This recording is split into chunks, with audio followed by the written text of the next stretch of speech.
let's have a quick show of hands, bit of exercise straight after lunch. If you already consider yourself to be working with data as part of your job, if you don't, if you consider yourself a data journalism virgin, a few of those. Put your hand up if you think you're really comfortable with data. Oh, good, there's enough of you I can convert. And I'm hoping I've put something in for people who consider themselves adept already, just to make you think. So, I mean, there's a lot of talk about the different kind of data, and I do specialize, I think it says on the program that I specialize in open data.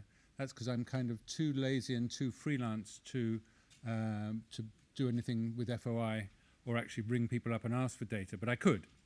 So there's a big conflation in people's minds. There is big data, and let's remember, big data is something that most of us will never get to handle in our working lives, because big data is considered a data set so big that no single computer can deal with it all. You have to do some kind of distribution of the work. And so big data is massive, massive data sets like the whole of the Medicare database in the United States, everything that TfL has generated by Oyster cards and so on. That would be big data. Now, some of that can be open. So you can have quite big, quite open data. Some of that will be personal. I mean, my Oyster card presumably is linked to my credit card, my address, my email address, and a few other things I'd rather I didn't give out to the world. So some of that is personal data, but I don't mind too much if my anonymized card leaves a record of my trips around London. And some of that can be analyzed by journalists and researchers. But let's just step back a moment and think, when we talk about data, as whether we're journalists or not, when we talk about data, we can go through all sorts of definitions. But actually, we're really just talking about stuff that is organized into rows and columns. It's in cells of data. And those rows, there may be many rows, there may be only a few columns. So it could be very deep, like millions of rows. The latest version of Excel, I think, goes to 5 million, certainly a minimum of 4 million rows downwards. When I first started playing with Excel a few years ago, it was 65,000 rows, which seemed plenty at the time, until along came WikiLeaks, where 65,000 simply didn't cut it. And it could be very wide. It could have many, many columns of data. So you could have many rows, very few columns, lots of items without much detail. Or you could have really wide and really deep, and lots of detail. Doesn't matter, really. We'll come back to what that could be, because data is just a source. It's like dealing with a human being, interviewing them, and I'm going to talk a lot about how you interview your data. It's an image used by a lot of trainers, and the more I use it, the more I like it, because I even come to a point of sort of chatting with my data, and my data sometimes answers back. So if you had an interviewee that was, let's say, the old-fashioned London telephone directory, which I think when it was retired and stopped being paper, I think it was about 6 volumes, it's actually very deep. It's got most of the connected Londoners in its pages. But it's got what? Name, initial, maybe first name, address or some version of the address, postcode and phone number. That's it. Blood group? No. Colour of eyes? No. Profession? No. Not very much to be going on with, but there are some stories that if you're going to sit and have a chat with if we could somehow digitize the old phone book, you could have a chat with it. You know, how many Smiths are there? How many Joneses? What's the most popular surname in London? What's the most popular first initial? Who's the first one? Who's the last one in the A and the Z?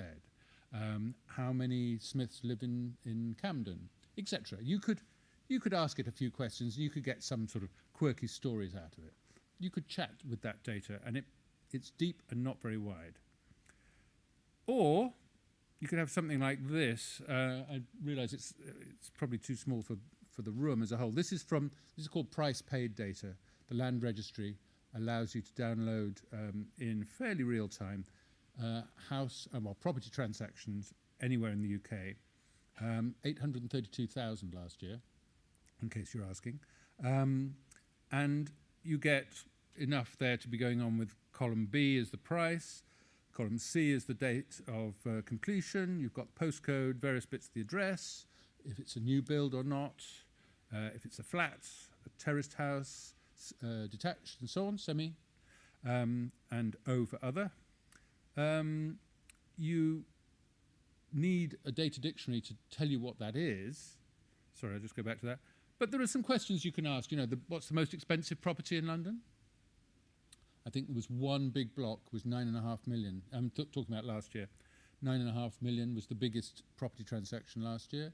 You could do average price per postcode.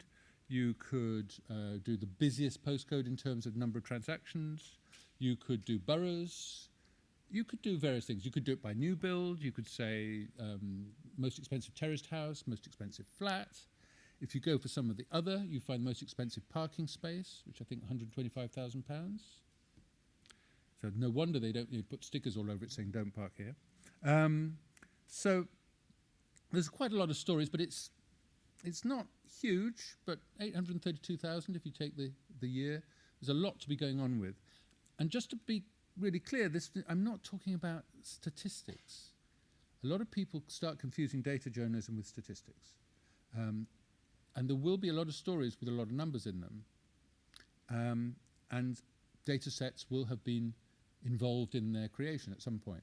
But I don't want people to think, oh, I must know about stats in order to do data journalism.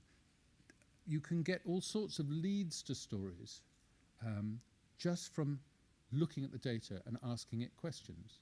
And sometimes, as I was saying, chatting to it. So one day I clicked in the wrong place on this particular data set. Instead of having the maximum price at the top of the column, I accidentally got to the minimum price. I thought, oh, didn't mean to do that, but that is actually quite interesting because there are really a lot of £100 and a lot of £1,000 exchanges. Now, quite a lot of those will probably be involved in a divorce or something where you buy out the other partner and then do a nominal sum. But there was a whole load of blocks of flats where they were changing hands for £1,000. So part of me wants to go and find out what the hell's going on there, because a whole load of flats at £1,000 each. Who is doing that? There's something slightly dodgy might be going on. So that wouldn't then be a statistics story. That would be me getting in my car and going to that address and talking to people and saying what is going on and looking at those flats, firstly on Street View and then in person, and saying what is the deal here? Why is a whole row going for £1,000 each? Now, as you get wider and wider and wider, this is what data.gov.uk has down as its most downloaded data set. And it's road traffic accidents in the UK. You can get the 10 years worth from, it's always way behind, so it's never very good journalistically, because the most recent accident probably will be about 2014, I think. I haven't looked recently, but it'll be the end of 2014 or 15, and here we are in 17, and it's, ages old. But there are 68 data points per accident, 150,000 accidents every year, which gives you, in the 10-year data, 102 million data points. Now, there you will be getting into stats, but you'll be getting into little sort of factoids, if you like. Like, is there a particular day of the week when there are the most fatal crashes? Statistically, there's going to be at least, well, you might expect it to be evenly spread if it was over luck. But anyone want to hazard a guess which is the most popular fatal day of the week? Monday? No. Friday, for fairly obvious reasons. Then you can break it down. You've got things like number of casualties, whether it's fatal or not, location, speed limit, road, which road it's on. And then you've got the vehicle, the age, the sex of the driver, age band of driver. So you can filter it down. And here you start to think of all the ways you could do combinations to say, right, I want to see old men driving old cars on A roads causing fatal crashes. Not necessarily this is not about statistics. This is to give you a lead to a story and say, hang on a minute, of all the junctions in the UK, the most fatal junction for old people is this one. Then I'm going to get in my car and go there and have a look. I'm going to drive carefully, but I'm going to go and have a look because I'm quite old.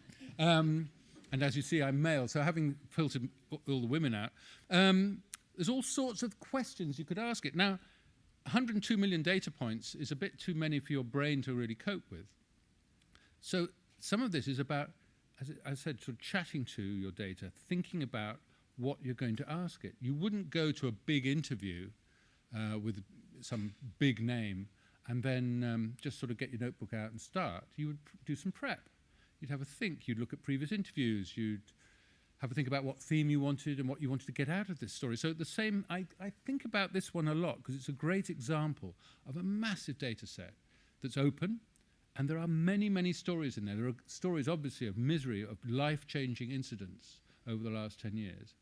And there are probably stories of neglect. There's probably going to be a borough which has, in London, which has the worst accident record. You could go in and look at the accidents happening within the same square kilometre year after year after year. Is anybody doing anything about it? These are not statistics stories. These are data-driven stories where you're going to go and do road safety stories in that case. So thinking about what you want to do, how you want to combine the data that's in there is a really important step, and not to know how to do it shouldn't be an excuse, because it's actually very simple. Otherwise people like me wouldn't be doing it. So the whole point about interviewing your data, your source, is there's just 3 things you need to worry about just to get you going. One is sorting your data, filtering it, and then using a pivot table.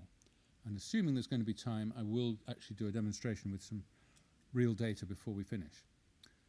Now, if you sort something, all you're doing in question terms is asking it, what's the biggest, the smallest, the most expensive, the oldest, the newest, all those sort of questions. That's all. That's a sorting question. Filtering question is, I only want to talk about the north of England, I only want to talk about the 20th century and some other data, I only want to talk about the record of women voters in this constituency. That's filtering. That's, don't tell me about male voters, just tell me about female voters. Just tell me about last month, don't tell me about the whole year. That's filtering. It's not complicated. And then, having done the sorting and the filtering, you may want to do what Excel stupidly calls a pivot table, because I don't think it's a very engaging name, but it's one of the most useful things that you can learn to do with a data set, and that's pivot it, because the pivot does a lot of what some people call the heavy lifting and can turn things around, and I'll show you what I mean shortly. But that's just saying, okay, now I want to talk about the women voters, but I only want, so I only want to talk about women voters, I want to talk about the oldest in the ward, in the constituency, and I want to know how many there are. So that's combining a bit of sorting, a bit of filtering, and a bit of pivoting. That's all there is to it, to get you to at least some semblance of a question. It's just learning, if you like, the grammar of how you would sit in front of somebody and ask them a question. Now, we all speak English, so that bit has been done for us, but it's converting what I spend when I do a day-long course on data journalism. It's about converting your wish to get an answer into a set of clicks that convert to a question. And if you see it in those terms, then data journalism is not complicated.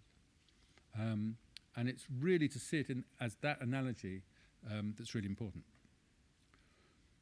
Now, a big step in data journalism, particularly when you start, is knowing where to look for the data. I mean, I could demonstrate, I will demonstrate on a particular data set, but that's only for a demo, and that's only for today, and it's not going to lead us anywhere.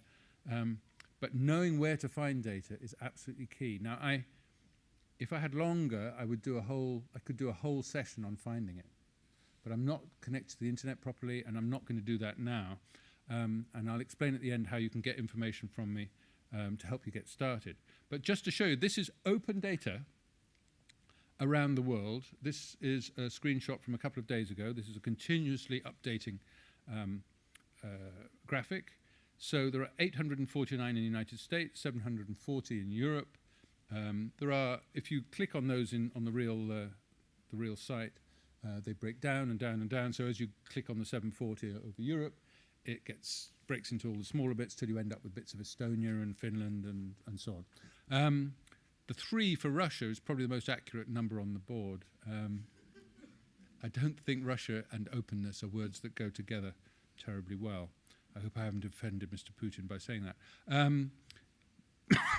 On the other hand, stuff in the States, if you want to analyze data and really get into data journalism, America is a really good place to start. There is so much there. Every major city has an open data portal. Federal government has loads of open data, and a lot of it will relate to the rest of the world. So, for example, you can look at federal spending and say, I only want to look at US federal spending in the UK. And then very quickly you can work out which companies are doing very well out of the US government in the UK. I can't remember who they are, but every now and again I play around with that data portal, and I found things like an interesting company in Israel is one of the biggest beneficiaries of US federal spending, and it's doing genetic mutation. So it's quite an interesting genetics lab that's getting a lot of federal money, sitting somewhere in Haifa, I think it is. Equally, you can look and see, I was in working with the BBC in their Miami office, so they're dealing with Latin America there, and we looked at the Venezuelan, federal spending in Venezuela. And you think, US relations, when this was during the Chavez era, not that great, what's going on? So the woman I was training was Venezuelan by origin, and as soon as I identified the company that was the biggest recipient of US federal spending, said, oh, that's run by the president's brother. Who knew? But that's the kind of thing where, as I said, it's not about statistics. It's about proving in, I think that took us about 3 minutes, that the president's brother was the biggest beneficiary of Washington's generosity. And then Africa is a bit of a mixed bag. A lot of those 98 there, a lot of that is in Kenya, and quite a lot, strangely, in Burkina Faso, because the British Open Data Institute's done a lot of work there. And a little bit in Nigeria, and I'm just trying to think, there's one more country that really, not Kenya, because I've said that one, might be Kenya, and a little bit in South Africa, but not much, generally. Australia, okay, not brilliant, but the States and Europe are quite good for finding open data. Data.gov.uk, when I first started this kind of gig, was a ropey site. And it got a lot better, and then I've just realized actually it's quite ropey again. Not because by design. You can search for data, as it says there. You can find an awful lot of stuff, but it's really random.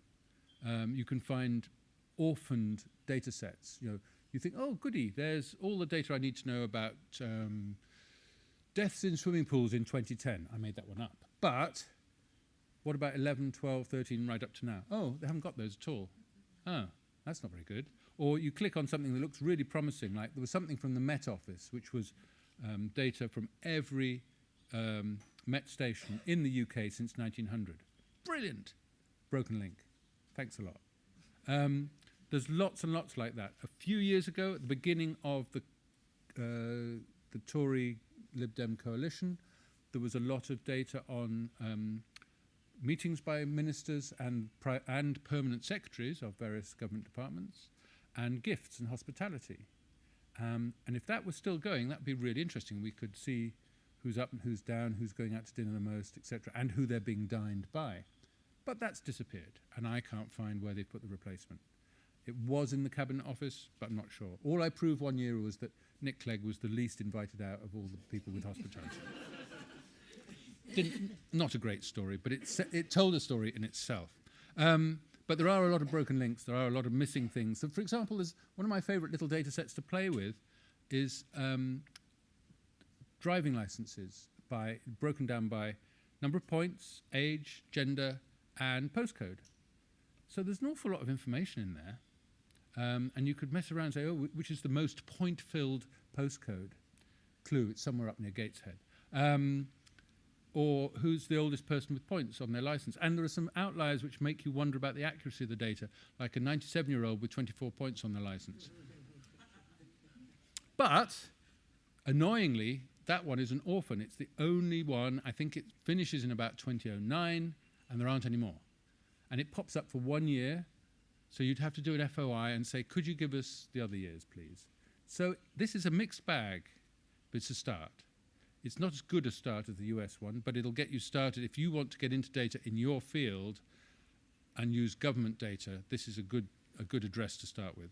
It'll start giving you a clue as to what's out there for you. Googling stuff, as I said, I could do a whole session on this, but just using things like site, colon, and then in that case I put GOV, and then saying file type, colon, XLS. That, on the day I did that, screen grab, 4.1 million results. So that, all I've asked it, the question I've asked Google is, can you find me US government sites with spreadsheets attached to that page?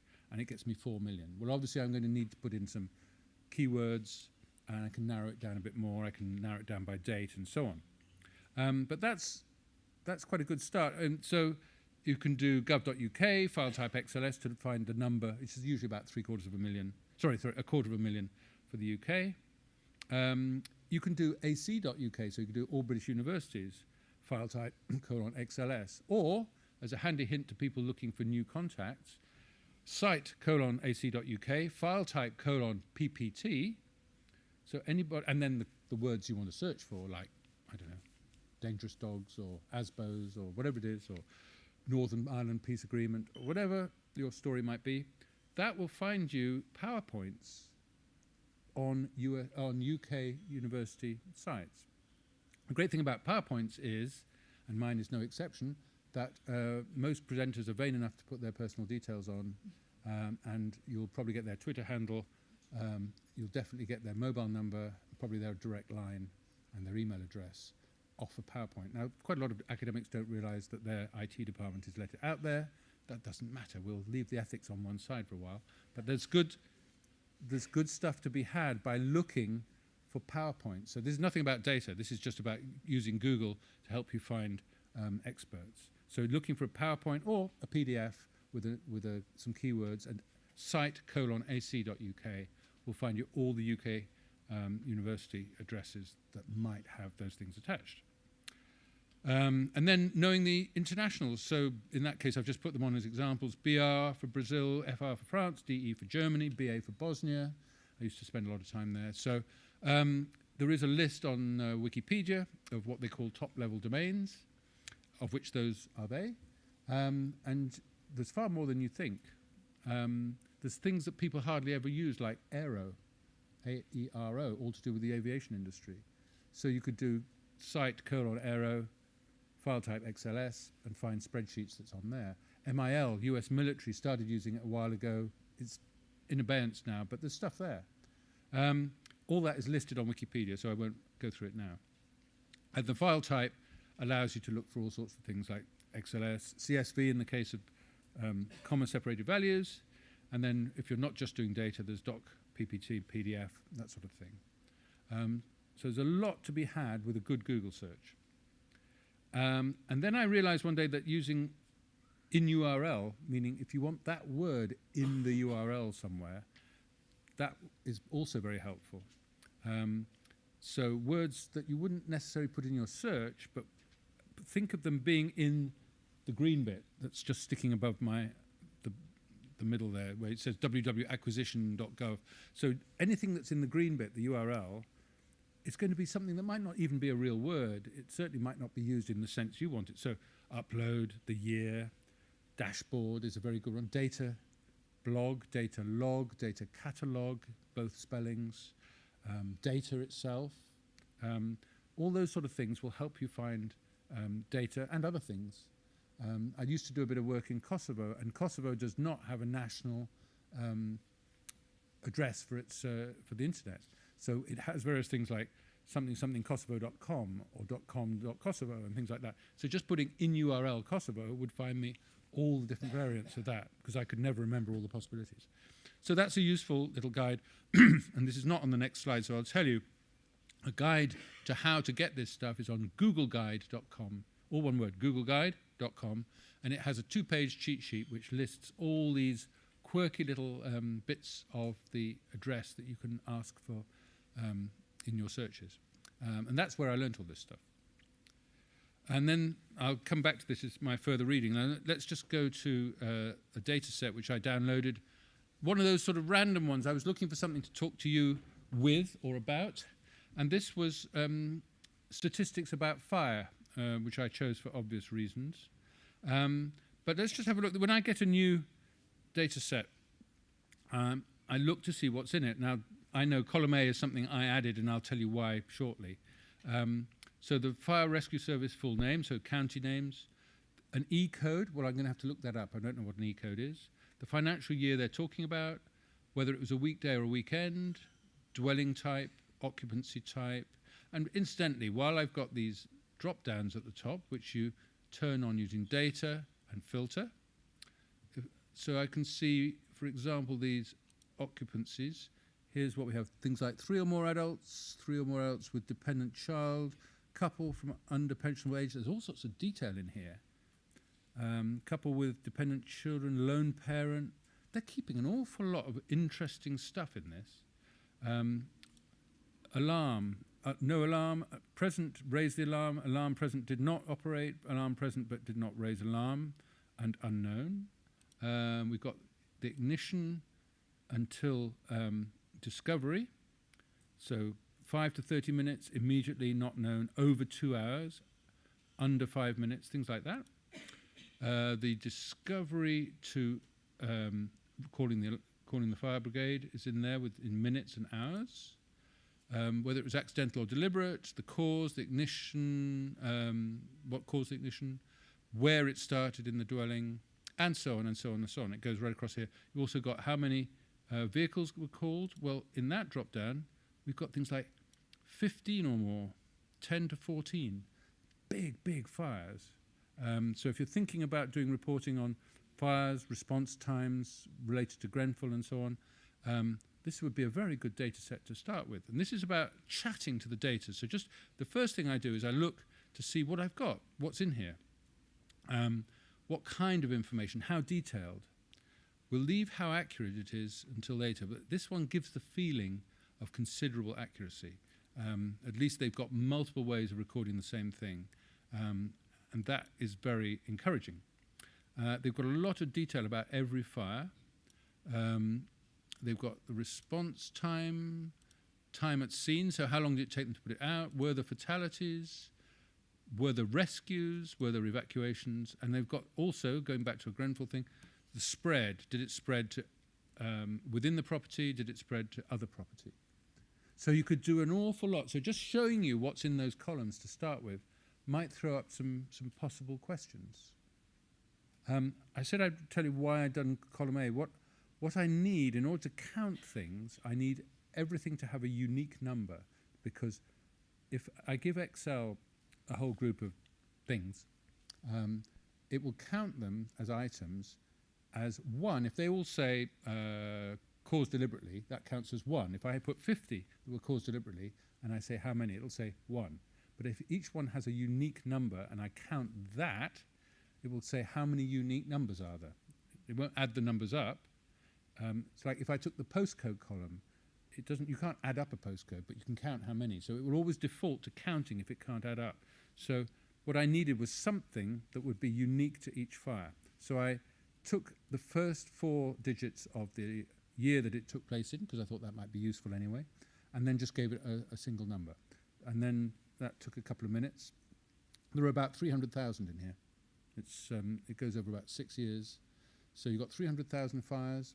In fact, I'll tell you, one of the things I can do, if I just click on column A, then down at the bottom right, on the screen, it says count 199,874. Sorry, I'd forgotten it's not 300, it's 200,000. So 199,874. So there's just under 200,000 incidents in there. So now my thoughts turn to what sort of questions might be interesting. And what I've done is I've turned it into a pivot table. A pivot table, for those who don't know, the whole idea of pivot is not a great word, but what it means is you're turning the table round. You're taking what was a column and maybe making it a row. And you're making rows into columns, and maybe you can count them. So in this case, I've turned it into a pivot table, and I've asked it various things like I've got where it happened, I've got whether it was a weekend or a weekday, and what kind of response on the alarm system, and then the origin of the fire. Because very quickly you can turn that into a chart. Now, you probably can't see much detail, and this is not for showing your audience as such. This is for you to just draw your eye to various things. And what you see is, you see that enormous skyscraper there, which is kitchen. And this is the London Fire Brigade. So you can see that the vast majority of fires begin in the kitchen in London. This is in private dwellings, not in offices or factories. And if you look at the other big spikes, they are the big cities. And they're always the kitchen. Now, we could do something like this. We could turn off everything except the kitchen. So we'll now get some detail. If I just click that up. So this is just kitchens by counties. So those are the different fire brigades with all their kitchen fires, or kitchen as origin of fire. You can then say, well, I only want the ones where there was the alarm raised, the alarm was present and it raised the alarm. Actually, some of the numbers go up. So people had smoke alarms in their kitchens. And then I could say, well, was it a weekday or a weekend? Let's just look at the weekend ones. Kitchen goes up a little bit more, certainly in London. So I don't know what the stories are yet. I'm still playing. These are just taking me a click or two each time, just to sort of think. This is chatting with your data. Oh, what do you know about this? What do you know about that? And so you could then, for example, narrow it down to a particular county. So if I'm doing this fast, and this is not a training session. This is really, otherwise I'd go a lot slower, but then I'd have about 6 hours. And I can see I haven't. So let's pick come on, Fire and Rescue Service. London's a bit obvious. Does anyone just choose a county and we'll just look at it in a bit of detail? Any counties? Lancashire. Which one? Lancashire. Lancashire, okay. So, thank you, Wendy. For a moment I thought I was going to get nowhere. Right, Lancashire. Let's just look at Lancashire. So, we then see that, of course, kitchens are still the most important. But then what's coming second? Bedroom, living room. So we start to get, I could go through this and do every county individually and start seeing if there was a pattern. Like, was there somewhere where kitchen wasn't the most important, the most frequent starting place? I would mess around with this for quite a while. I could, what's the other thing? Dwelling time. Oh yeah, the other thing is, we'll do accessibility settings later, shall we? Fatalities and casualties. I'm just going to use that one. Right. It's okay. So if I just do, so it's now giving me if I want to say, right, there was, now slightly annoyingly, they've put fatality and casualty as one group. I'd really rather, like with the road accident one, fatality is a separate group. So you really want to know, did people die or were they injured? Not and or injured, because it's not a very helpful statistic. But there's quite a lot of casualties in Lancashire, mostly caused by kitchen fires. We can go back and take all the rest of the counties.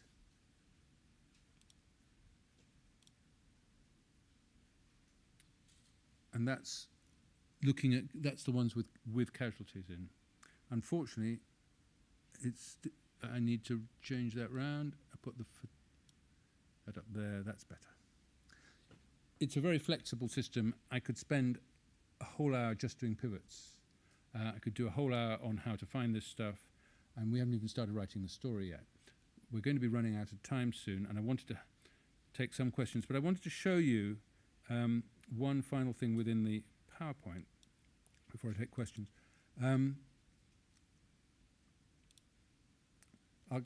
Anyone who wants it, by the way, can have a copy of this, can email me, I'll give you the address at the end, can email me for a copy of this PowerPoint. Going back to the road traffic accident data, just to show you the sort of thing that can now be done, and this is nothing to do with my skill, but it occurred to me that in the year I was looking at, which was then 2013, there must be one day that has more accidents than any other. I mean, there just will be one day that's the worst. It was the 20th of December 2013. But within Excel, you can now, as well as doing graphs and things, you can now overlay them on maps.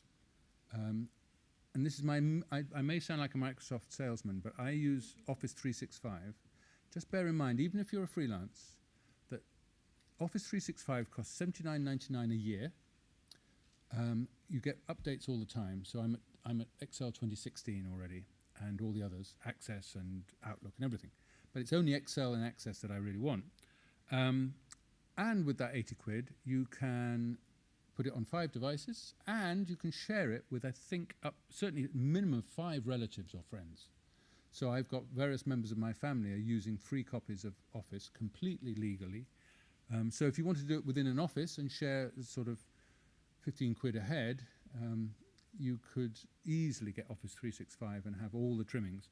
And this is just to show you that this took me 20 minutes to filter it down to one day, to do a little bit of work with the map, and then turn it into a video. And what we'll now see is 24 hours in the life of the worst day in Britain, 2013, and it runs in 1 minute. You see the whole day. And I just need, there we go. And the more victims there were, the higher the little skyscrapers.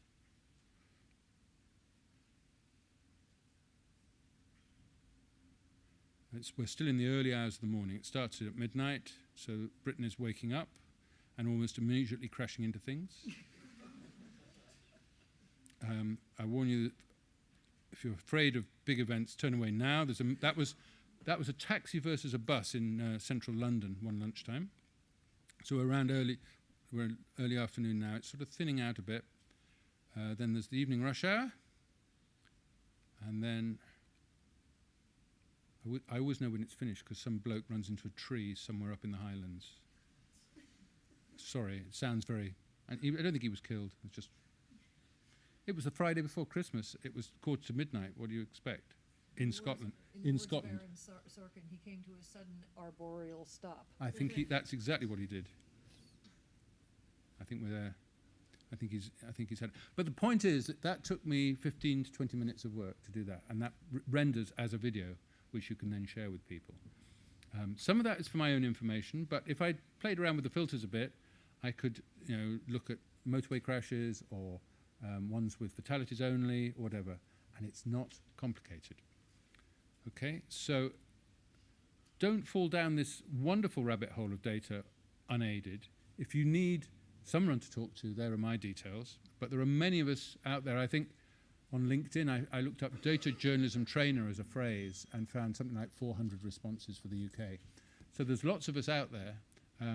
If you feel that you need help, certainly in the first instance, drop me an email. If you'd like a copy of the PowerPoint, I can send that. I also have a handout which could get you started.